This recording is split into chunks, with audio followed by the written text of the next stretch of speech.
ਸਤਿ ਸ਼੍ਰੀ ਅਕਾਲ। ਚੜ੍ਹਦੀ ਕਲਾ ਟਾਈਮ ਟੀਵੀ ਨਿਊਜ਼ ਦੇਖਣ ਵਾਲੇ ਸਾਰੇ ਦਰਸ਼ਕਾਂ ਦਾ ਸਵਾਗਤ ਹੈ। ਖਬਰਾਂ ਦੀ ਸ਼ੁਰੂਆਤ ਤੋਂ ਪਹਿਲਾਂ ਇੱਕ ਨਜ਼ਰ ਮਾਰ ਲੈਂਦੇ ਹਾਂ ਸੁਰਖੀਆਂ ਦੇ ਵੱਲ।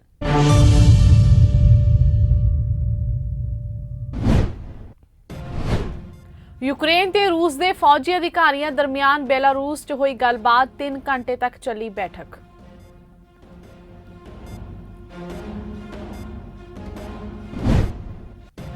रूस ने ब्रिटेन ते जर्मनी समेत 36 देशों लिए अपने हवाई मार्ग किए बंद। रूस के विदेश मंत्री सरगेई लावरोव ने संयुक्त राष्ट्र का दौरा किया रद्द।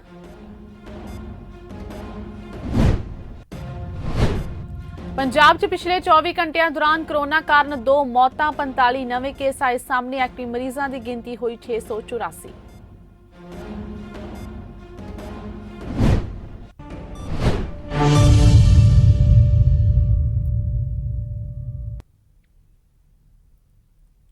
ਅਤੇ ਹੁਣ ਖਬਰਾਂ ਵਿਸਥਾਰ ਦੇ ਨਾਲ। ਯੂਕਰੇਨ ਤੇ ਰੂਸ ਦੇ ਫੌਜੀ ਅਧਿਕਾਰੀਆਂ ਦਰਮਿਆਨ ਬੇਲਾਰੂਸ 'ਚ ਗੱਲਬਾਤ ਹੋਈ, ਜਿਸ ਵਿੱਚ ਦੋਵੇਂ ਦੇਸ਼ਾਂ ਦਾ ਉੱਚ ਪੱਧਰੀ ਵਫਦ ਸ਼ਾਮਿਲ ਹੋਇਆ। ਇਹ ਬੈਠਕ ਤਕਰੀਬਨ 3 ਘੰਟੇ ਚੱਲੀ, ਜਿਸ ਵਿੱਚ ਯੂਕਰੇਨ ਦੇ ਵਫਦ ਨੇ ਮੰਗ ਕੀਤੀ ਕਿ ਰੂਸ ਆਪਣੀਆਂ ਫੌਜਾਂ ਨੂੰ ਵਾਪਸ ਸੱਦੇ ਤੇ ਕ੍ਰੀਮੀਆ 'ਚੋਂ ਵੀ ਹਥਿਆਰਬੰਦ ਦਸਤੇ ਕੱਢ ਲਏ ਜਾਣ। ਰੂਸ ਵੱਲੋਂ ਬੈਠਕ ਤੇ ਅਧਿਕਾਰਿਤ ਤੌਰ ਤੇ ਕੋਈ ਬਿਆਨ ਨਹੀਂ ਦਿੱਤਾ ਗਿਆ। ਦੱਸਦੇ ਕਿ ਇੱਕ ਪਾਸੇ ਗੱਲਬਾਤ ਜਾਰੀ ਸੀ, ਦੂਜੇ ਪਾਸੇ ਰੂਸੀ ਫੌਜ ਨੇ ਦੱਖਣ ਪੂਰਬੀ ਯੂਕਰੇਨ ਦੇ 2 ਵੱਡੇ ਸ਼ਹਿਰਾਂ ਬਰਡਯੰਸਕ ਤੇ ਐਨਰਹੋਡਰ ਤੇ ਇੱਕ ਪਰਮਾਣੂ ਪਲਾਂਟ ਨੇੜਲੇ ਖੇਤਰ ਨੂੰ ਆਪਣੇ ਕਬਜ਼ੇ ਵਿੱਚ ਲੈ ਲਿਆ। ਦੂਜੇ ਪਾਸੇ ਯੂਕਰੇਨ ਨੇ ਕਿਹਾ ਕਿ ਦੇਸ਼ ਦੀਆਂ ਜੇਲ੍ਹਾਂ ਵਿੱਚ ਕੈਦੀਆਂ ਨੂੰ ਰੂਸ ਵਿਰੁੱਧ ਜੰਗ ਲੜਨ ਲਈ ਰਿਹਾ ਕੀਤਾ ਜਾਵੇਗਾ।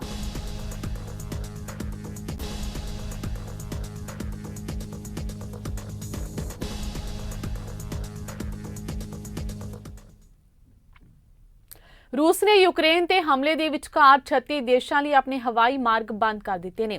इस विच जर्मनी, ब्रिटेन ते यूरोपीयन यूनियन समेत कई देश शामिल ने। इस तो पहला रूस के विदेश मंत्री सरगेई लावरोव ने संयुक्त राष्ट्र का अपना दौरा रद्द कर दिता। यूरोपीयन यूनियन ने रूस लिए अपनी स्पेस बंद कर दी है। उत्थे अमरीका ने रूस च रह रहे लोगों लिए एडवाइजरी जारी की है। अमरीका ने अपनी एडवाइजरी च कहा कि नागरिक तुरंत रूस छड्ड देण।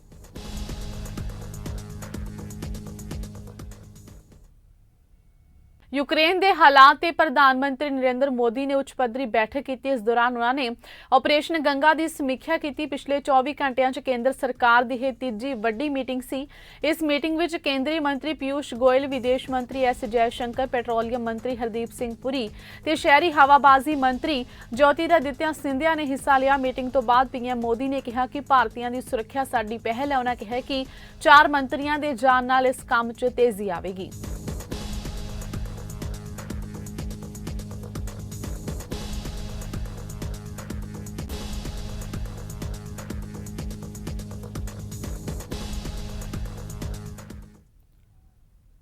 भारत के विदेश मंत्रालय के बुलारे अरिंदम बागची ने कहा यूक्रेन विच जमीनी हालात बहुत मुश्किल ते गंभीर होने के बावजूद वह यूक्रेन तो अपने हर नागरिक नूं वापस लियावेगा। इसलिए घबराओ नहीं, विदेश मंत्रालय की टीम नाल संपर्क करो ते आप सरहद ते ना आओ।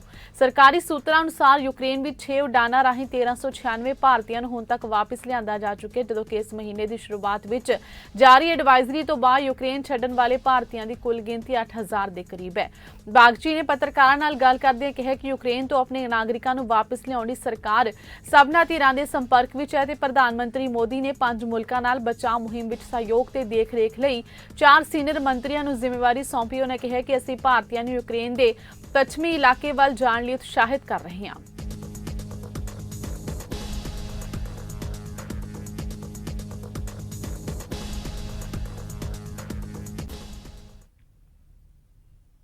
रूस से यूक्रेन दरमियान चल रहे युद्ध कारण यूक्रेन च पढ़ रहे भारतीय विद्यार्थियों को काफ़ी दिक्कतां झलनियां पै रहीआं ने ते उन्हां दे मापे परेशान हो रहे हैं। जलंधर च इन्हां विद्यार्थियों के मापियां ने मॉडल टाउन च इकट्ठे होकर भारत सरकार को अपील की कि उन्हां दे बच्चों की भारत वापसी यकीनी बनाए।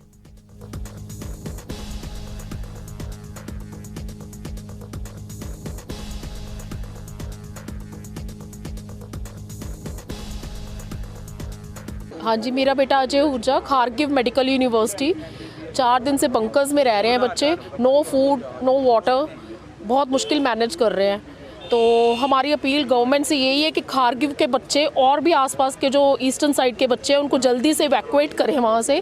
किसी भी बॉर्डर जहाँ उन्हें ईजी लगता है वहाँ कर दें और वहाँ से जल्दी से मोदी जी से रिक्वेस्ट है एवरीबडी सरकार एक्शन ले जल्दी से जल्दी और हम अपने बच्चों से मिले और ये जल्दी से जल्दी करें। ਇੱਕ ਪਾਸੇ ਜਿੱਥੇ ਰੂਸ ਤੇ ਯੂਕਰੇਨ ਦੀ ਜੰਗ ਲਗਾਤਾਰ ਵਧਦੀ ਜਾ ਰਹੀ ਹੈ, ਉਹਦੇ ਦੂਸਰੇ ਪਾਸੇ ਯੂਕਰੇਨ ਵਿੱਚ ਰਹਿ ਰਹੇ ਬਾਹਰੀ ਦੇਸ਼ਾਂ ਤੋਂ ਆਏ ਹੋਏ ਨਾਗਰਿਕ ਅਤੇ ਉਹਨਾਂ ਦੇ ਪਰਿਵਾਰ ਚਿੰਤਾ ਵਿੱਚ ਡੁੱਬੇ ਹੋਏ ਨੇ। ਉਧਰ ਇਸ ਦੇ ਚੱਲਦਿਆਂ ਜਲੰਧਰ ਵਿਖੇ ਭਾਰਤੀ ਕਮਿਊਨਿਸਟ ਪਾਰਟੀ ਵੱਲੋਂ ਜਲੰਧਰ ਦੀ ਦੇਸ਼ ਭਗਤੀ ਯਾਦਗਾਰ ਹਾਲ ਵਿੱਚ ਇੱਕ ਪ੍ਰਦਰਸ਼ਨ ਕੀਤਾ ਗਿਆ। ਇਹ ਪ੍ਰਦਰਸ਼ਨ ਉਹਨਾਂ ਲੋਕਾਂ ਲਈ ਕੀਤਾ ਗਿਆ ਜੋ ਇਸ ਵੇਲੇ ਯੂਕਰੇਨ 'ਚ ਫਸੇ ਹੋਏ ਨੇ। ਇਸ ਮੌਕੇ ਤੇ ਭਾਰਤੀ ਕਮਿਊਨਿਸਟ ਪਾਰਟੀ ਦੇ ਆਗੂਆਂ ਨੇ ਸਰਕਾਰ ਨੂੰ ਅਪੀਲ ਕੀਤੀ ਕਿ ਉਹ ਭਾਰਤੀ ਵਿਦਿਆਰਥੀਆਂ ਨੂੰ ਸੁਰੱਖਿਅਤ ਮੁਲਕ ਵਾਪਸ ਲਿਆਵੇ।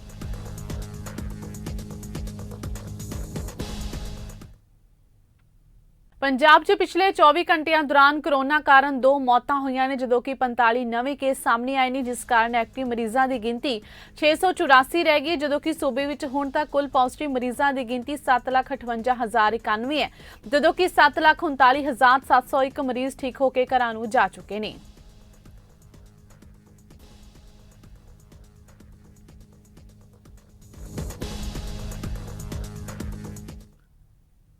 ਆਮ ਆਦਮੀ ਪਾਰਟੀ ਪੰਜਾਬ ਦੇ ਸੀਨੀਅਰ ਆਗੂ ਤੇ ਵਿਧਾਇਕ ਕੁਲਤਾਰ ਸਿੰਘ ਸੰਧਵਾ ਨੇ ਕਿਹਾ ਕਿ ਪੰਜਾਬ ਸਕੂਲ ਸਿੱਖਿਆ ਬੋਰਡ ਵੱਲੋਂ 12ਵੀਂ ਜਮਾਤ 'ਚ ਪੜ੍ਹਾਈਆਂ ਜਾਂਦੀਆਂ ਕਿਤਾਬਾਂ ਵਿੱਚ ਗੁਰੂ ਸਾਹਿਬਾਨਾਂ ਤੇ ਸਿੱਖਾਂ ਬਾਰੇ ਗਲਤ ਇਤਿਹਾਸ ਪੜ੍ਹਾਇਆ ਜਾ ਰਿਹਾ ਹੈ, ਜਿਸ ਲਈ ਸੱਤਾਧਾਰੀ ਕਾਂਗਰਸ ਦੇ ਨਾਲ-ਨਾਲ ਪ੍ਰਕਾਸ਼ ਸਿੰਘ ਬਾਦਲ ਦੀ ਅਗਵਾਈ ਵਾਲੀ ਪਿਛਲੀ ਅਕਾਲੀ ਭਾਜਪਾ ਸਰਕਾਰ ਜ਼ਿੰਮੇਵਾਰ ਹੈ। ਸੰਧਵਾ ਨੇ ਕਿਹਾ ਕਿ ਸਿੱਖ ਸੰਗਤ ਇਸ ਕਿਤਾਬ ਖਿਲਾਫ ਰੋਸ ਪ੍ਰਦਰਸ਼ਨ ਕਰ ਰਹੀ ਹੈ, ਇਸ ਲਈ ਪੰਜਾਬ ਸਕੂਲ ਸਿੱਖਿਆ ਬੋਰਡ ਵਿਵਾਦਿਤ ਕਿਤਾਬਾਂ ਤੇ ਤੁਰੰਤ ਪਾਬੰਦੀ ਲਾਵੇ।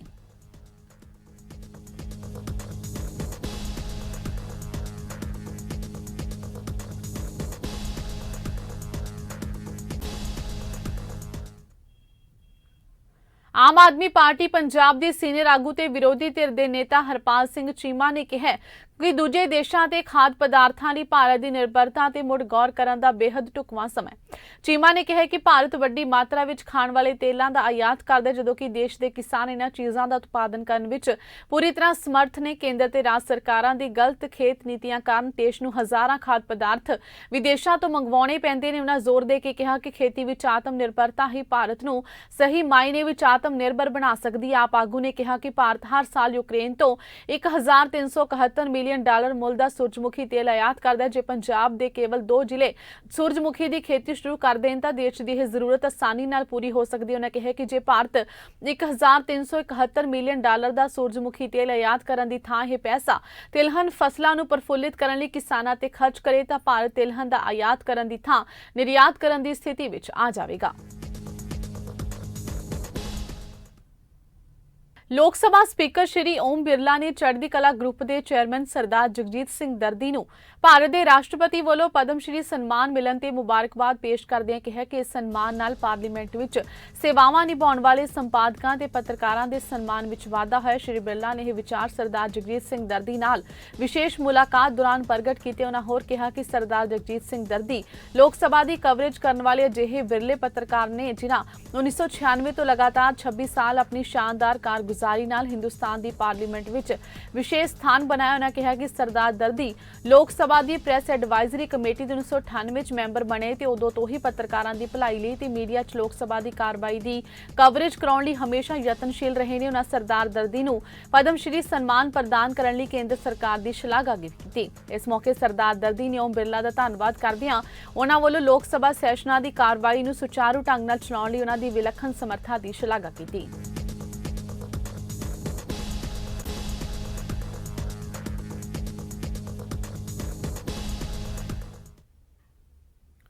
ਰਾਏਕੋਟ ਦੇ ਪਿੰਡ ਲਿੱਤਰ ਵਿਖੇ ਸਥਿਤ ਇਤਿਹਾਸਿਕ ਗੁਰਦੁਆਰਾ ਕਰੀਰ ਸਾਹਿਬ ਪਾਤਸ਼ਾਹੀ 6ਵੀਂ ਵਿੱਚ ਮੀਰੀ ਪੀਰੀ ਦੇ ਮਾਲਕ 6ਵੀਂ ਪਾਤਸ਼ਾਹੀ ਸ੍ਰੀ ਗੁਰੂ ਹਰਗੋਬਿੰਦ ਸਾਹਿਬ ਜੀ ਦੇ ਚਰਨ ਪਾਉਣ ਦੀ ਯਾਦ ਵਿੱਚ ਮਨਾਇਆ ਜਾਂਦਾ ਸਾਲਾਨਾ ਜੋੜ ਮੇਲਾ ਧਾਰਮਿਕ ਸ਼ਰਧਾ ਭਾਵਨਾ ਦੇ ਨਾਲ ਸ਼ੁਰੂ ਹੋਇਆ। ਇਸ 3 ਰੋਜ਼ਾ ਜੋੜ ਮੇਲੇ ਦੇ ਪਹਿਲੇ ਦਿਨ ਸ੍ਰੀ ਗੁਰੂ ਗ੍ਰੰਥ ਸਾਹਿਬ ਜੀ ਦੀ ਛਤਰ ਛਾਇਆ ਹੇਠ ਅਤੇ 5 ਪਿਆਰਿਆਂ ਦੀ ਪਵਿੱਤਰ ਅਗਵਾਈ ਵਿੱਚ ਵਿਸ਼ਾਲ ਨਗਰ ਕੀਰਤਨ ਸਜਾਇਆ ਗਿਆ।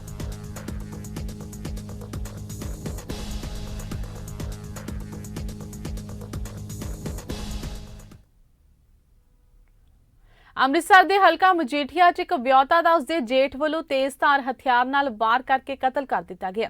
ਦੱਸਿਆ ਜਾ ਰਿਹਾ ਹੈ ਕਿ 2 ਭਰਾਵਾਂ ਵਿਚਾਲੇ ਝਗੜਾ ਹੋਇਆ ਸੀ, ਜਿਸ ਦੌਰਾਨ ਜੇਠ ਨੇ ਆਪਣੀ ਭਰਜਾਈ ਦਾ ਕਤਲ ਕਰ ਦਿੱਤਾ। ਪੁਲਿਸ ਅਧਿਕਾਰੀ ਨੇ ਕਿਹਾ ਕਿ ਮਾਮਲੇ ਦੀ ਤਫਤੀਸ਼ ਕੀਤੀ ਜਾ ਰਹੀ ਹੈ।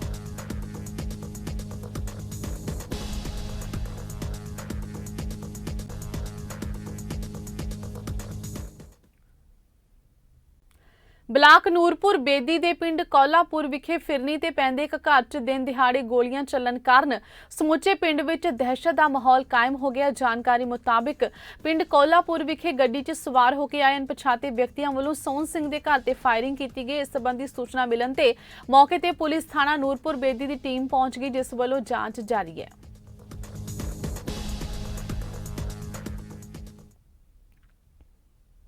ਦੀਨਾਨਗਰ ਦੀ ਵਾਰਡ ਨੰਬਰ 5 ਡੀਐਮ ਕਲੋਨੀ ਵਿੱਚ ਜਰਮਨ ਤੋਂ ਆਏ ਇੱਕ ਵਿਅਕਤੀ ਦੇ ਘਰ ਚੋਰਾਂ ਵੱਲੋਂ ਦਾਖਲ ਹੋ ਕੇ ਲੱਖਾਂ ਰੁਪਏ ਦੀ ਨਕਦੀ ਤੇ ਸੋਨੇ ਦੇ ਗਹਿਣੇ ਚੋਰੀ ਕਰਕੇ ਫਰਾਰ ਹੋ ਗਏ। ਚੋਰੀ ਦੀ ਵਾਰਦਾਤ ਵੇਲੇ ਘਰ ਦੇ ਪਰਿਵਾਰਕ ਮੈਂਬਰ ਪਰਿਵਾਰ ਸਮੇਤ ਧਾਰਮਿਕ ਸਥਾਨਾਂ ਦੇ ਦਰਸ਼ਨਾਂ ਲਈ ਗਏ ਹੋਏ ਸਨ। ਘਰ ਦੇ ਮਾਲਕ ਰਵਿੰਦਰ ਸਿੰਘ ਨੇ ਦੱਸਿਆ ਕਿ ਚੋਰਾਂ ਨੇ ਘਰ ਵਿੱਚੋਂ 5 ਲੱਖ ਰੁਪਏ ਦੀ ਨਕਦੀ, 10 ਲੱਖ ਰੁਪਏ ਦੇ ਗਹਿਣੇ ਤੇ ਜਰਮਨ ਦੀ ਕਰੰਸੀ ਸਮੇਤ ਹੋਰ ਵੀ ਕਾਫੀ ਸਮਾਨ ਚੋਰੀ ਕਰ ਲਿਆ ਤੇ ਫਰਾਰ ਹੋ ਗਏ। ਪੁਲਿਸ ਨੇ ਮੌਕੇ ਤੇ ਪਹੁੰਚ ਕੇ ਛਾਣਬੀਨ ਸ਼ੁਰੂ ਕਰ ਦਿੱਤੀ ਹੈ।